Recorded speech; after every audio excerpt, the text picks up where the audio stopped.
오늘은 과도한 축복보다 집중된 은혜가 더 낫다. 과도한 축복보다 집중된 은혜가 더 낫다라는 제목으로 하나님 말씀 증거하도록 하겠습니다. 오늘 본문 말씀은 사복음서가 있지 않습니까? 사복음서 중에서 유일하게 마가복음에만 기록되어 있는 내용입니다. 여기 특이성이 있는데 가장 큰 특이성은 벳세다에서 벌어진 사건이다. 이게 특이성이고, 또 하나는 예수님께서 이게 대부분 이게 한 번에 걸쳐서 병을 고쳤는데 이 두 단계로 거쳤다는 거예요. 두 단계로. 흐릿하게 보이다가 밝게 보입니다. 이런 적이 없었거든요. 이런 두 가지 특이성이 있다는 것입니다. 특이성이 있다는 건 뭐예요? 그 안에 메시지가 숨겨져 있다는 거죠. 그래서 그 두 가지 특이성을 통해서 두 가지 메시지를 우리에게 적용하는 시간 되도록 하겠습니다. 첫 번째, 기회가 한없이 주어지는 게 아니라는 거예요. 기회는 한없이 주어지는 것이 아니고 언제나 기회가 주어졌을 때 그 안에서 깨우침이 있어야 된다는 것입니다. 8장 22절 보면 벳세다의 이름에 그랬습니다. 벳세다의 이름에 맹인한 사람을 데리고 나왔는데 예수님께서 그 맹인을 데리고 마을 밖, 그러니까 이 벳세다 바깥으로 데리고 가셨다, 이런 얘기가 나옵니다. 벳세다 그러면 여러분 기억나는 거 있습니까? 벳세다가 어떤 곳이죠? 오병이어 기적이 일어났던 곳입니다. 그리고 벳세다에서는요 굉장히 많은 기적들이 있었던 곳입니다. 그리고 벳세다는 갑자기 축복받은 곳이에요. 그러니까 예를 들어서 이 마가복음 같은 데는 우리 그 한글 성경에는 별로 그렇게 특별하게 나오지 않는데 23절 보니까 마을 밖으로 데리고 갔다 그랬죠. 마을. 그 영어 성경 보면 village로 돼 있어요. 그러니까 작은 마을이죠. village. 근데 누가복음 같은 데 보면은 누가복음 9장 10절 보면 따로 벳세다라는 고을로 떠나가셨으니, 고을이라고 된 건 뭐냐 하면은 영어로 city예요. 그러니까 큰 도시. 그죠? 도시, city. 그러니까 village하고 city하고는 다르지 않습니까? 이유가 뭐냐? 초창기 때는 굉장히 작은 고을, village였어요. 그러다가 나중에는 작은 마을이었는데 나중에는 큰 고을, 시티가 될 정도로 커졌다는 것입니다. 이유가 뭐냐? 그러니까 아우구스도 황제가 있었죠. 황제가 정말 예뻐하는 딸이 하나 있었습니다. 율리아라고. 그래서 율리아의 이름을 따가지고 이 벳세다를 좀 크게 키운 거예요. 그래서 우리는 벳세다 이렇게 나오지만 역사에서 이렇게 보면은 벳세다 율리아스 이렇게 되어 있습니다. 벳세다 율리아스. 그러니까 황제의 딸을 기념한 도시. 그래서 크게 확장한 거예요. 지금 북한에 있는 김정은이 그랬다면서요. 자기 원래 어머니가 제일동포였다면서요. 그래서 원산으로 들어와가지고 원산이 본거지래요.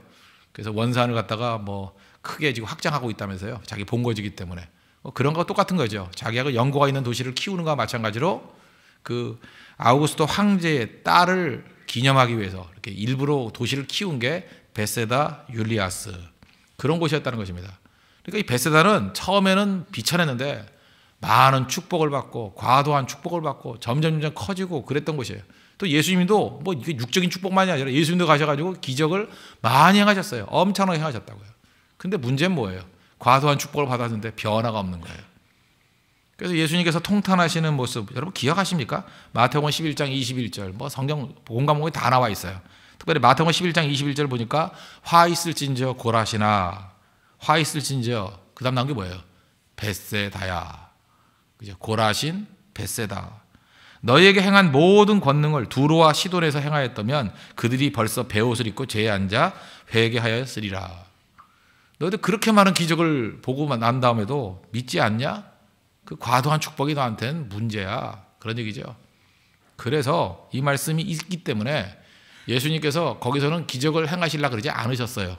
그런데 맹인이 불쌍하니까, 그죠? 기적 더 보여준다고 되는 게 아니에요. 이 사람들은 오병이어 기적을 보고도 깨우치지 못한 사람이 뭘 보고 깨우치겠어요. 그런데 예수님께서는 그 도시에서의 기적은 중단하셨지만 그 불쌍한 사람을 건지기 위해서 마을 밖으로 데리고 나간 겁니다. 그래서 고쳐주셨다. 우리에게도 주는 메시지죠. 뭔가 많다고 다 좋은 게 아니라는 것입니다. 하나님께서 진정으로 사랑하는 백성들에게는 과도한 축복보다는 집중된 은혜, 그 은혜는 굉장히 많은 의미가 포함되어 있습니다. 고난일 수도 있고요, 연단일 수도 있고, 어떤 때는 말씀으로 깨우침일 수도 있고. 그래서 과도한 축복을 구하지 마십시오. 은혜해 주십시오. 은혜는 뭐예요? 나에게 딱 맞는 거예요. 그래서 은혜를 붙든 사람은요 탐욕에 빠지지 않습니다. 내게 필요한 거 주시겠지. 또 필요하다 그러면 구합니다. 그래서 그걸 얻는 거예요. 그죠? 쓸데없는 거 잠깐 가지려고 그러지 아니하고. 그래서 무조건 많이 있다고 좋은 게 아니라는 것입니다. 그래서 은혜 가운데 있는 사람의 특징이 뭐냐? 탐욕이 없어요. 있는 것에 대해 감사하고 만족하고 하나님께서 꼭 필요한 거 주시겠지. 또 필요하면 구해서 얻는 그런 백성이 된다는 것입니다. 한번 보십시오. 우리가 은혜를 떠나가지고 그냥 양으로만 접근한다 그러면 축복, 뭐 더 많은 거, 더 많은 거. 많이 있다가 다 좋은 게 아니죠. 하나님이 주시지 않으면 의미가 없어요. 예를 들어서 가론 유다 보십시오. 가론 유다가 예수님 왜 팔았어요? 뭐 여러 가지 의미가 있겠지만 뭐 다 지어낸 얘기들입니다. 성경은 분명히 했어요. 도적이라고. 돈 때문에 팔았습니다. 돈 얻기 위해서. 예수님을 은 30에 팔잖아요. 얻었습니까? 못 얻었습니까? 목적한 바를 다 이루었어요. 은 30 받았습니다. 그런데 묘한 게 뭐냐면 하나님의 은혜 안에 놓이지 않은 물질이나 얻는 것은요, 금방 싫어져 버려요. 은 30을 얻었는데 만족이 없는 거예요. 은 30을 얻었는데 기쁨이 없는 거예요. 너무 괴로운 거예요. 그래서 은 30을 가지고 다시 제사장에 가져갑니다. 이거 받으라고. 그랬더니 피값이라고, 받을 필요 없다고. 그래서 그거 갖고 그 나그네 밭 사가지고 피밭이라고 이름 지었죠. 거기서 알 수 있는 게 뭐예요? 원하는 걸 얻었지만 만족할 수 없다라는 거예요. 그게 가론 유다를 통해서 알 수 있습니다. 심지어 자기 자신에 대해서도 만족이 없어요. 자기 자신이 꼴도 보기 싫은 거예요. 그렇게 자살하는 거죠. 잊지 말라고요. 아무것도 없어도 하나님의 은혜 가운데 있으면 그게 귀하고 그게 만족스럽고 그게 영광스러운 거예요. 그러나 탐욕으로 간 것을 얻는다 할지라도 그건 만족을 갖지 못한다라는 것입니다. 또 한 가지 뭐 이런 예를 들어보십시오. 부당하게 취득한 것은 사랑이 아니에요. 미움이라고요. 그 암논이라는 다윗의 아들이 있어요. 큰 아들. 그 이복 동생인 다말을 이복 동생한테 그게 뭐 연민의 정이 생겼는지 연애해가지고 너무 상사병이 걸릴 정도로 좋아했잖아요. 그 나쁜 놈의 친구가 뭐 생일인 척 해가지고 와가지고 그죠? 나쁜 짓 해라 그렇게 얘기했지 않습니까? 그래가지고 자기가 폭력적으로 원하는 것을 얻었습니다. 그럼 만족해야 될 거 아니에요? 만족 못해요. 사무엘하 13장 15절 보니까 성경이 참 이건 외워둬야 될 것 같아요. 암논이 그를 심히 미워하니 이제 미워하는 마음이 전에 사랑하던 사랑보다 더한지라. 탐욕으로 얻은 것은요 사랑같이 보이죠. 아니에요. 다 미움으로 변화가 된다는 것입니다. 다 미움으로 변화가 돼버려요. 그래서 이렇게 생각하면 됩니다. 우리가 많은 사람들 하나님 말씀 떠나가지고 뭘 얻겠다고 얻은 사람들 있죠. 한번 유심히 관찰해 보라고요. 그걸로 만족해요? 뭐 권력을 추구한다 그래서 온 힘을 다해가지고 권력을 얻긴 얻습니다. 근데 거의 회의감 느껴요. 권력에 만족 못 느껴요. 죽어라 돈을 벌잖아요. 돈 벌었는데 돈에 만족할 것 같아요? 돈 많이 번 사람이 왜 술집 가서 그러고 있어요? 허망하니까 만족이 없다니까요. 뭐 그 해프너 같은 사람 있잖아요. 그 사람들은 뭐 그런 뭐 이상한 산업 도색 산업 만들어가지고 돈도 부지하게 벌었잖아요. 여자들 속에 있었잖아요. 만족이 있었어요? 나중에 거의 비참한 인생을 끝내버리잖아요. 우리 인생 가운데 중요한 게 입니다. 하나님이 주신 것 말고 그죠? 탐욕으로 더 많은 걸 얻어가지고 만족했던 사람은 하나도 없다는 것입니다. 그래서 하나님께서 주신 축복이 뭐예요? 과도한 축복이라기보다는 은혜 주십니다. 집중된 은혜. 그래서 신명기 같은 데 보면 하나님께서 하나님 백성들을 이끌어가는 게 뭐냐? 그죠? 이 형통보다는 고난 훈련을 더 많이 시킨다는 거예요. 그래서 고난 당하면요. 찬송이 진짜 나와요. 뜨겁게 나와요, 찬송이. 그래서 영이 다 살아나다고. 몸이 뜨끈뜨끈해져요. 그죠? 마음속에 그 이상해 아무것도 없는데 기쁨이 있고요. 진짜 그래요. 찬송 몇 곡 부르면서 눈물 흘린다는 거 이게 이해가 됩니까? 수백 곡을 불러도 메마른 가슴 적시지 못하던 사람이 고난 한번 당하고 나니까 그냥 눈물 줄줄줄 흘러요. 눈에 눈물이 있는 사람은요 마음에 무지개가 뜹니다. 내가 말해놓고도 멋있는데 그죠? 눈에 눈물이 있는 사람은요 마음에 무지개가 떠요. 무지개가 뜬다니까요. 그래서 눈물 많이 흘리고 난 다음에 그죠? 무지개가 보인다고 하는 사람 되게 많아요. 아, 인생의 무지개가 바로 이런 거군요. 마른 눈으로는 볼 수 없는 거 젖은 눈으로는 보여요. 그래서 하나님께서 그 젖은 눈을 주신다고요. 우리 삶에 그 많은 분들이 있지 않습니까? 왜 하나님께서 어제도 말씀드렸잖아요. 메마름을 인도하시는 이유가 뭐예요? 메마름 나쁜 거 아니에요. 메마름을 통한 은혜가 있어요. 그래서 메마르게 만든다고 우리를. 메마르게 만든 이유가 뭐예요? 빈손이에요. 빈손. 빈손 만들어야 십자가 붙들죠. 그렇지 않아요? 빈손 돼야지 십자가 붙들죠. 십자가가 제일 강력한 힘이니까. 가장 중요한 거 얻기 위해서 이렇게 빈손 만든다고요. 그거 붙들라고. 신명기 8장에 보면 하나님의 축복의 원리가 나옵니다. 8장 우리 잘 알죠. 신명기 8장 2절 보니까 내 하나님 여호와께서 이 40년 동안에 내게 광야길을 걷게 하신 것을 기억하라. 이는 너를 낮추시며 너를 시험하사 내 마음이 어떠한지 그 명령을 지키는지 지키지 않는지 알려 하심이라. 너를 낮추시며 너를 줄이게 하시며 또 너도 알지 못하며 내 조상들도 알지 못하던 만나를 내게 먹이신 것은 사람이 떡으로만 사는 것이 아니요 오직 여호와 입에서 나오는 모든 말씀으로 사는 줄을 내가 알게 하려 하심이니라. 뭐 복잡하게 생각하지 마시고 광야의 길로 이끄는 이유가 뭐예요? 과도한 축복이 아니라 집중된 은혜를 체험하게 만들기 위해서. 그 다음에 쭉 넘어가면 신명기 8장 16절에 이런 말씀이 나와요. 내 조상들도 알지 못하던 만나를 광야에서 내게 먹이셨나니 이는 다 너를 낮추시며 너를 시험하사. 여기까지 똑같은 말 반복이에요. 그 다음에 감격한 말이 뭐냐면 마침내요. 마침내 내게 복을 주려 하심이었느니라. 하나님의 본심이에요. 왜 그런 길을 이끌어가요? 마침내 내게 복을 주려 하심이었느니라. 그게 복이에요, 복. 그래서 하나님의 복을 누려야 된다는 것입니다. 그래서 오늘 중요한 메시지는 뭐예요? 이 벳세다 영성보다는 광야의 영성이 훨씬 복된 것입니다. 그래서 내 안에 이런 과도와 축복이라는 벳세다 영성 그거 버려야 돼요. 뭐 많다고 좋습니까? 하나 좋은 거 아니에요.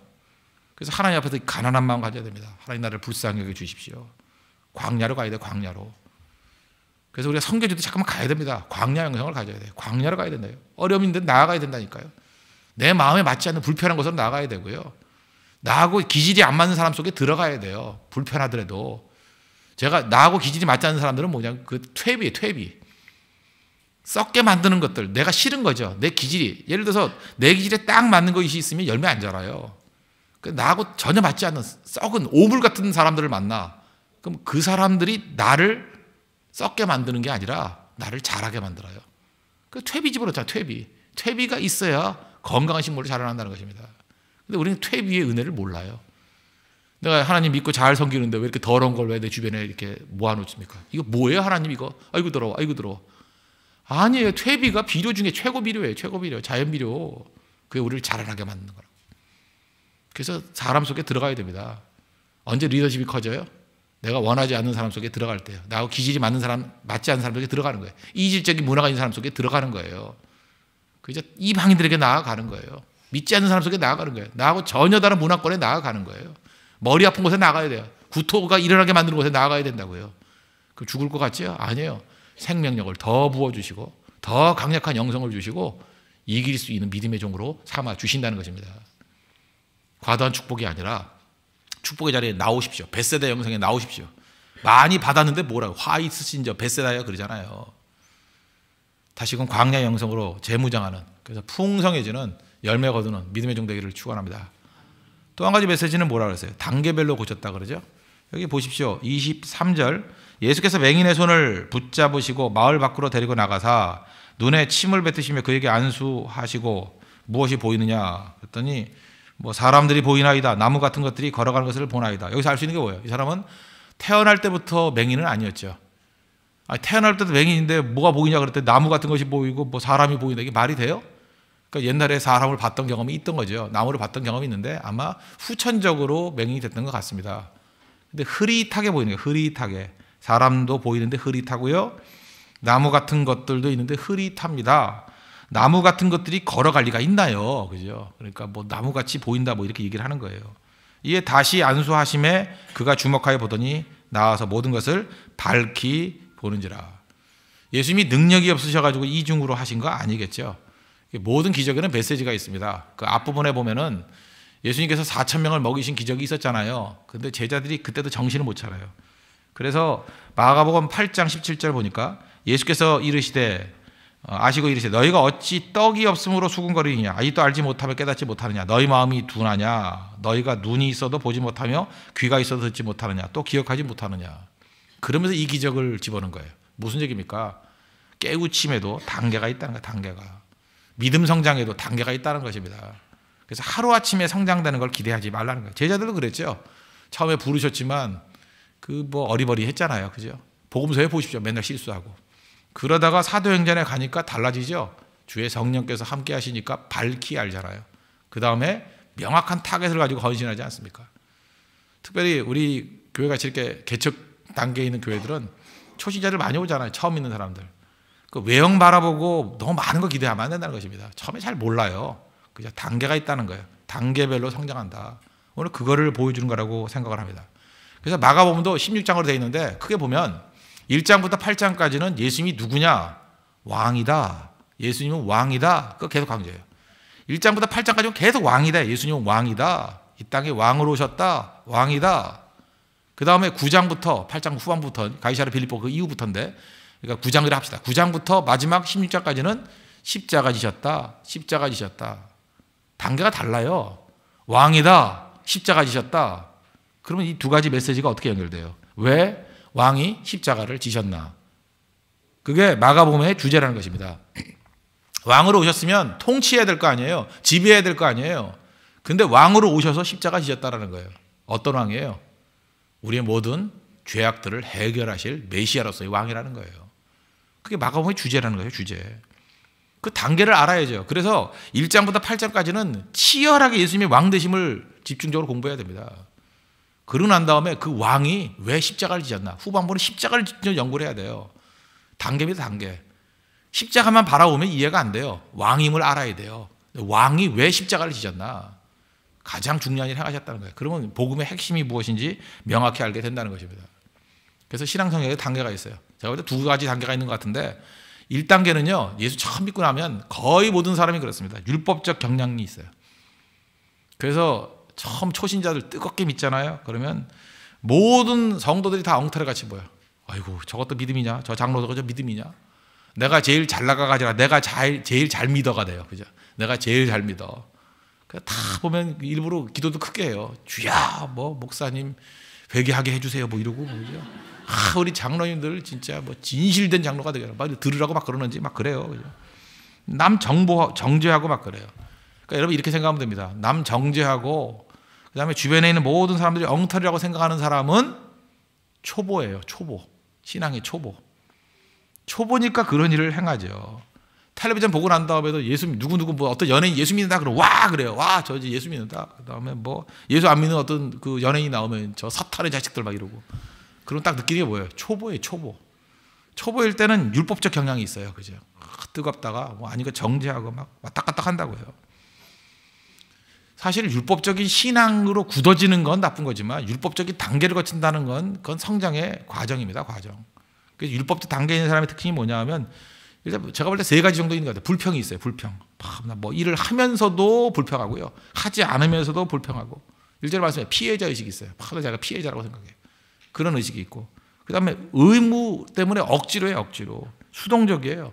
마치 성전 문에 앉아있는 안진뱅이 같아요. 뭐든지 억지로 해요. 그게 초보예요. 초보. 자기는 하지도 않으면서 비난의 수위는 굉장히 높아요. 그죠? 하지 않으면서도 비난하고 하는 사람도 비난하고 하지 않는 사람도 왜 안 하냐고 비난하고 판단하고 잘 보면 자기가 하나님이 돼 있어요. 자기가 재판관이야. 그러면서 자기 일 안 해요. 아웃사이더예요. 그게 초보예요. 초보의 단계는 항상 그런 모습이 있다는 것입니다. 그러다가 그 다음 단계로 가면 어떤 일이 벌어지느냐? 나의 부족함을 보기 시작합니다. 그게 은혜의 단계거든요. 그래서 내 죄를 보게 돼요. 그래서 하나님 앞에 기도할 때 어떻게 기도하느냐? 하나님 나를 불쌍히 여겨 주십시오. 그 다음부터 하나님의 은혜로 이 쓸데없는 자 왜 구속하여 주는지 나는 알 수 없다. 이 가슴이 와닿아요. 그래서 다른 사람의 정죄가 아니라 내가 은혜 안에서 부딪힘과 깨우침을 가져요. 그 깨지는 거죠. 완전히. 강하게 은혜에 부딪힘이 있어요. 그게 이제 성숙이에요. 그 다음 단계. 그 다음부터 은혜 안에 살아가는 거예요. 그러니까 그때 나타나는 현상은 뭐냐? 감사가 나와요. 어떤 걸 하면서도 감사하고요. 웃기는 일이 뭔지 아십니까? 네팔 선교 가지도 않았어요. 기도만 한 성도인데 네팔 선교에서 막 감사하다 그래. 갔다 온 사람도 감사 안 하는데 그죠? 구경하고 있는 사람이 감사하다. 감사하다. 이거 네팔 선교 감사하다 그러고. 이게 뭐예요? 해도 감사, 안 해도 감사해요. 안 해도. 모든 은혜 우리에게 주셨, 나에게 주셨다 그래요. 네팔 선교 가서 많은 성도들이 간증하면서 이렇게 헌신했던 것들을 이렇게 나누지 않습니까? 그게 내게 주신 은혜라 그래요. 수혜자 의식, 피해자 의식이 아니에요. 너는 가고 왜 나는 뭘? 하나님 왜 똑같이 믿는데 저 사람은 네팔 선교 갈 수 있는 길을 활짝활짝 열어주시고 왜 내게는 꽉꽉 막혀주시고 저놈은 은혜 받아가지고 저렇게 신나게 간증하는데 나는 뭐해요? 이거 앉아가지고 뭐 이게 초보예요. 초보. 질투심 생기고 뭔가 삐딱하게 생기고 저것도 나가서 잘난 척하래 막 이러고. 그런데 그게 아니에요. 그 모든 받았던 은혜가 내게 주신 은혜라고 생각해요. 수혜자 의식. 그 다음에 자원하는 마음에서 억지로 절대로 안 해요. 그 안진뱅이 같은 신앙이 걷고 뛰는 신앙이에요. 신나게 걷고 뛰어요. 힘차게. 자원이에요. 자원. 하나님 말씀만 하신다 그러면 얼마든지 뛰어가는 그런 신앙이 되고요. 그 다음에 다른 사람을 정죄하고 비판하는 게 아니라 응원하고 격려해요. 그리고 항상 이해해줘요. 이해. 그래서 교육자들이 뭐 피곤하지 않습니까? 뒤에서 뭐 어떤 때는 이렇게 졸 수도 있잖아요. 저도 토요일 날 기도회 때 전도사님이 설교하시는데 앞에서 약간 졸았어. 그래서 조는 성도 이해가 되겠더라고. 내가 졸라고 존 게 아니에요. 갑자기 입시제 상태가 되면서 주님이 저를 부르시길래 갔거든요. 그게 잠깐 졸았어요. 그러면 그죠? 이 초보인 사람은 그죠? 목회자가 잠이나 자고 잘한다고. 저기 영이 잠들었으니까 저거 육도 잠들었다고 막 이러면서 지가 설교하되 뭐 영육은 연결돼 있다면 뭐 이러면서 그죠? 막 이렇게 할 수 있다고요. 그런데 그 다음 단계 은혜의 단계에 들어가면은 얘기가 달라지죠. 그죠? 더 많이 주무세요 그런다고요. 왜? 얼마나 피곤했으면 이해하잖아. 이해. 그 다 다르고 다르죠. 그죠? 이해하기 시작해. 이해. 그래서 어떤 뭐 전도사님이 젊은 교육자가 뭐 이렇게 염색을 하고 왔어요. 뭐 우리는 그런 사람도 없지만 그죠? 염색을 하고 오면 교육자가 염색한다 뭐 이렇게 얘기하지만 이 은혜의 단계에 넘어간 사람은 달라져요. 젊은이들하고 공감대 형성하려고 하신 거죠. 이해를 해줘요. 누가 뭐라 그래도 그걸 디펜스 해주고. 다르죠. 그게 바로 그거예요. 격려해주고 이해해주고 품어주는 거. 어떤 사람이 아프다 그러면 왜 아프냐 그러고 뭐 있는 사람이 왜 그러냐 그렇게 안 나가요. 나도 아파봤다고 넘어져 봤다고 이제 공감돼요. 이해하기 시작해요. 그래서 그에게 힘을 주고 일어서기 시작한다는 것입니다. 그게 바로 뭐예요? 그게 믿음의 단계, 믿음의 그 다음 단계, 은혜의 단계라는 것입니다. 하나님 앞에서 우리 성장해야 됩니다. 오늘 우리가 이걸 보여주고 있어요. 믿음의 성장이 반드시 필요합니다. 그래서 처음부터 정죄하거나 공격하는 것이 아니라 믿음에도 단계가 있다는 거. 그래서 어떤 사람이 눈이 떠지면 흐릿하게 보이는 거예요. 그러고 난 다음에 성령이 오시면 충만해지면 밝히 보일 수 있다는 것입니다. 나도 그렇고 우리 믿음의 동역자들도 마찬가지라는 거예요. 그래서 우리가 더 따뜻해지는 감사와 자원하는 마음과 또 다른 사람을 격려하는 마음이 있는 성숙한 그리스도인으로 변화받는 우리 믿음의 종 되기를 바랍니다. 그래서 하나님 앞에서 풍성하게 우리가 예수를 믿자마자 의롭다 하심을 받았죠. 의롭다 하심에서 의롭게 이제는 의롭다 하시면 선언적인 의미예요. 이제 의롭게가 뭐예요? 성숙된 모습으로 성화의 단계를 발견한다. 그걸 우리가 보여주고 있다는 것입니다. 원래 이 말씀과 마찬가지로 시간이 감에 따라서 율법의 단계에 머물러 있어 율법주의자가 되는 게 아니라 율법의 단계를 딛고 은혜의 풍성함을 향해서 나아가는 믿음의 종 되기를 축원합니다. 기도하겠습니다. 이 시간 다 같이 하나님 간구하도록 하겠습니다. 하나님, 과도한 축복을 받았던 벳세다 영성, 사실 화이트 신저 그랬습니다. 광야의 영성으로 변화되게 해주시고 은혜 주십시오. 집중된 은혜 주십시오. 그리고 율법적 단계에서 머무는 것이 아니라 더 성장하는 그런 은혜의 깊은 단계를 체험하는 믿음의 종 되게 해달라고 다시 한번 간구하도록 하겠습니다.